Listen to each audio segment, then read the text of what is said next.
Hey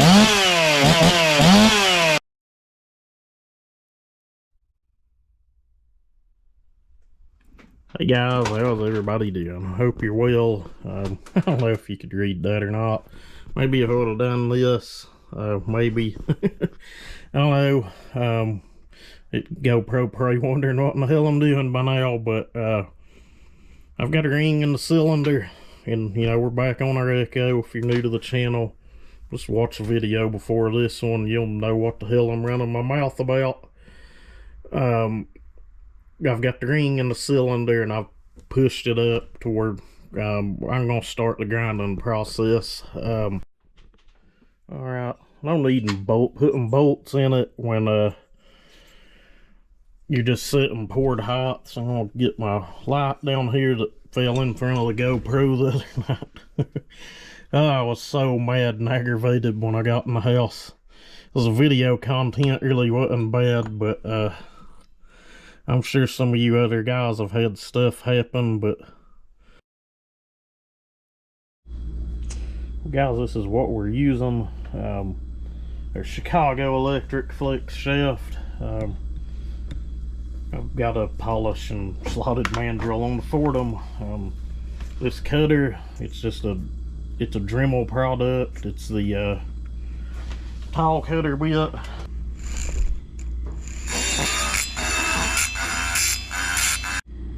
Okay guys, so we're getting close, and if I didn't mention it, the deal with using that cardboard is it'll help you square the port off as well. The same as drawing a line. You can see I've got both in there, but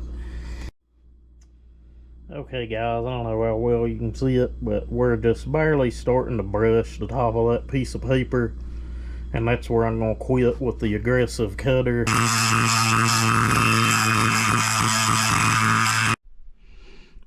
Guys, here's where we're at. I'm really liking it. There was some places I had to fix, and it's far from perfect.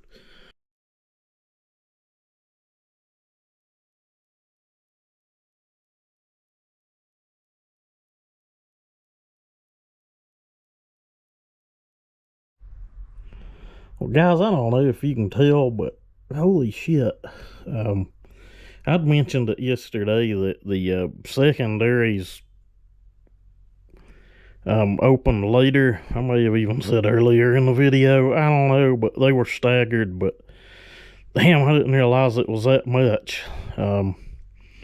Again, we got to move this a mile. We're gonna have to grind these shit out of those, but I may show you what I'm using, what's gonna go into it, but we'll just have to see. It's really hard to video anything with the 90, but may just show you what I come up with after. But once we get them knocked out here, we'll give you a look.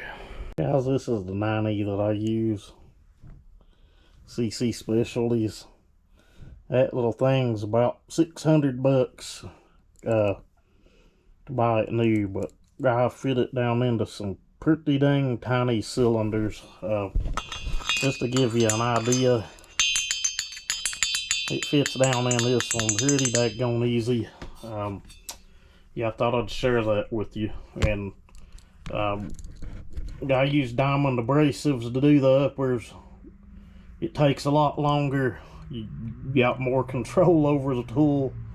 You do have to run it at a higher RPM. It probably ain't as good for the bearings in this headpiece, but then again, the chatter from a double cut's probably not good for it either. But yeah.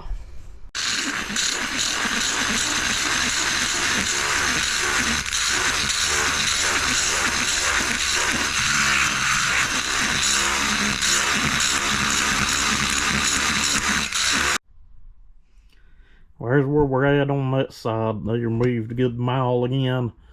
I ain't gonna lie to anyone, I did end up putting a double cut on that thing. I will go back over them with the diamond burr, just to make them look pretty. But again, they don't have to be pretty to work. And look at the stock side. So we'll get the other side done, or clean up work done, and we're going to get into what I'm going to do to the lower portion of the transfers here. We'll finish up their intake port. Well, guys, there's where we're at. Had to raise a freaking mile. Honestly, I ain't gonna lie, my damn wrist is sore from sitting, and I don't know how everyone else uses that, but I found just, you know, get it supported good and just sit and get your angle and just sit and twist it back and forth.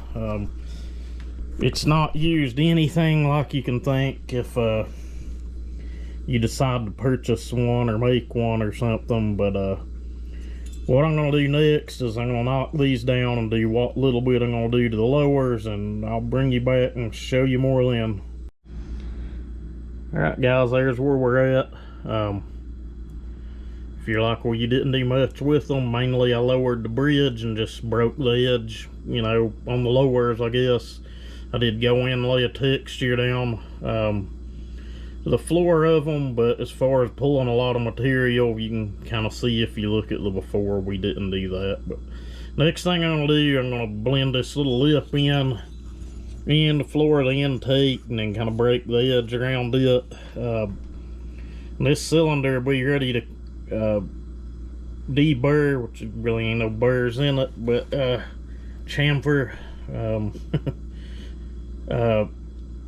Be ready to do that and get it cleaned up and back on the saw.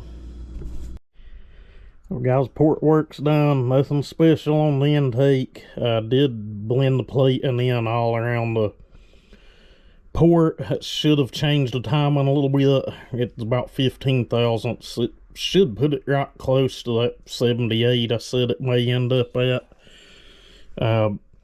Transfers, you know, nothing real spectacular there. Just put a texture in them, broke the edge around them, lowered the bridge, and as you can see, we raised more to living shit out of the uppers. For some reason, I put light on them, there's always shadows on the uppers for some reason, I don't know.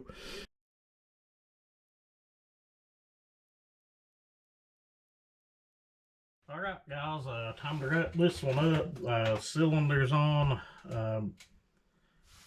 final numbers on it. Squish picked up a little bit from the glue. It's 23 thou. I'm gonna call it 106 and a half. It was like 106.6 on the exhaust. The uppers were 124. That's spread all around. And 77 and a half on the intake.